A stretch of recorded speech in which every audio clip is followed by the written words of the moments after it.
ये है दशाश्वमेध और इसके नीचे जस्ट है बिल्कुल Dashashwamedh Ghat.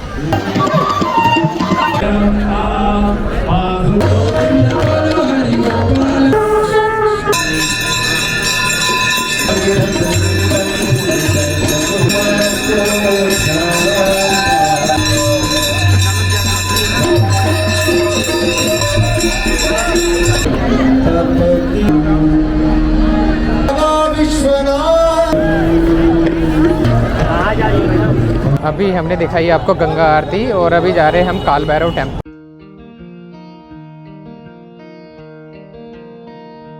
Good evening friends, welcome to another video and welcome to my channel Lalit Solanki the nature lover. अभी मैं रुका हुआ हूँ दशाश्वमेध घाट के पास में, यहीं पे होटल हमने ले लिया था और अभी चलते हैं गंगा आरती देखने के लिए। उसके बाद जाएंगे काल भैरव जी के टेम्पल और फिर दिखाएंगे आपको मृत्युंजय महादेव टेम्पल। ये है दशाश्वमेध और इसके नीचे जस्ट है बिल्कुल दशाश्वमेध घाट। और ये घाट इसलिए फेमस है क्योंकि यहाँ पे ब्रह्मा जी ने 10 घोड़ों की बलि दी थी, तो उसके बाद से इस घाट का नाम दशाश्वमेध घाट बन गया।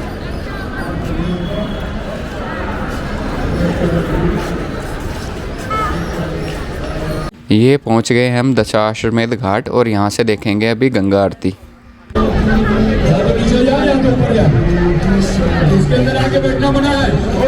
वाराणसी में सबसे पहले गंगा आरती की शुरुआत साल 1991 में दशाश्वमेध घाट पर ही हुई थी। तब से ही लगातार शाम के समय सूर्यास्त के बाद आरती की जाती है। यह आरती 45 मिनट तक की जाती है और समर में इसके टाइमिंग 7 o'clock होती है और विंटर में ये 6 o'clock स्टार्ट हो जाती है।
Terima kasih.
विश्वनाथ की अन्नपूर्णा माता की लक्ष्मी माता की सरस्वती माता की शीतला माता की सनातन धर्म की धम्म स्वरूप ब्रह्म श्री बापू जी महाराज की श्री सत्य साई बाबा की श्री श्री शोभा माता की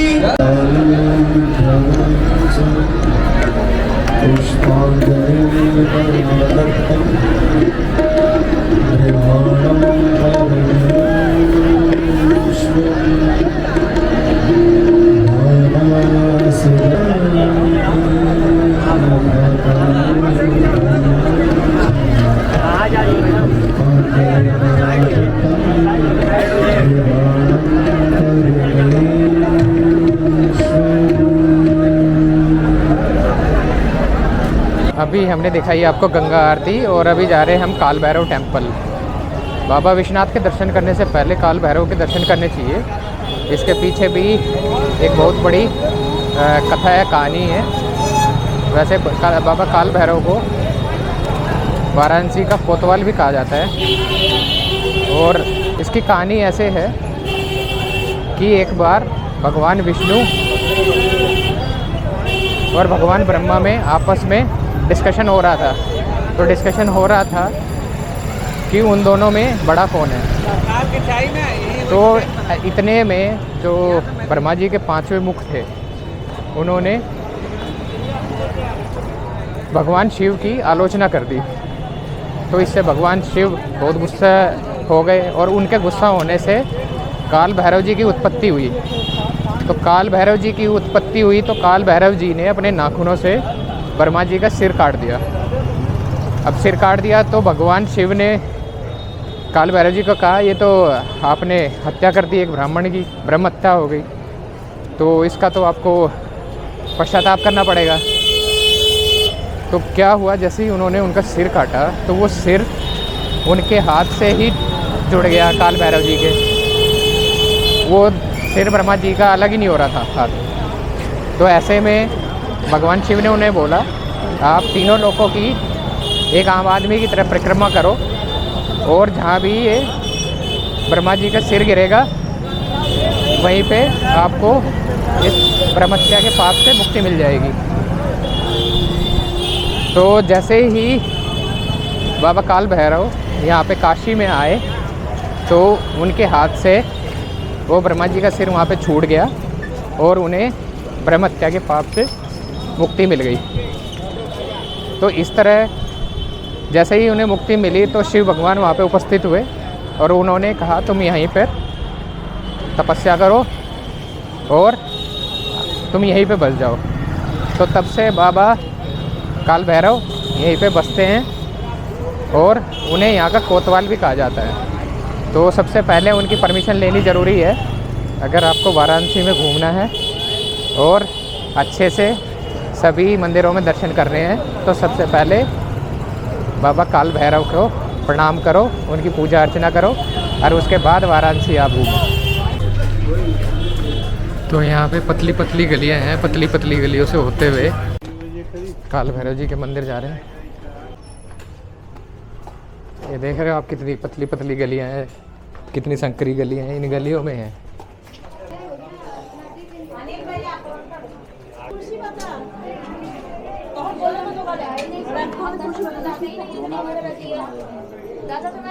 ये सामने है काल भैरव मंदिर और कहते हैं कि भगवान शिव इस रूप में भय को हरते हैं। वे अपने अनुयायियों को लालच, क्रोध और इच्छा जैसी बुराइयों से बचाते हैं। वह समय और मृत्यु के बाहर मौजूद है।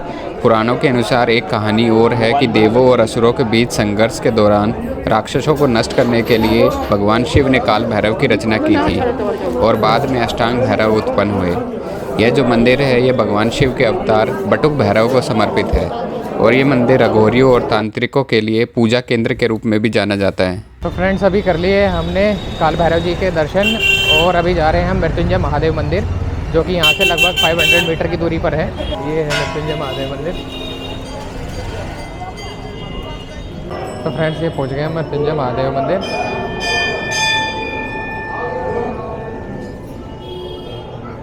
मृत्युंजय महादेव शब्द का अर्थ है मृत्यु पर विजय प्राप्त करने वाले भगवान। ऐसा माना जाता है कि इस मंदिर में शिवलिंग सभी भक्तों को उनकी अप्राकृतिक मृत्यु से दूर रखता है। भगवान शिव की अप्राकृतिक मृत्यु पर विजय पाने के लिए भक्तों द्वारा मृत्युंजय महादेव के रूप में पूजा की जाती है। इसी मंदिर के परिसर में एक प्राचीन कुआं है जिसे कूप भी कहा जाता है।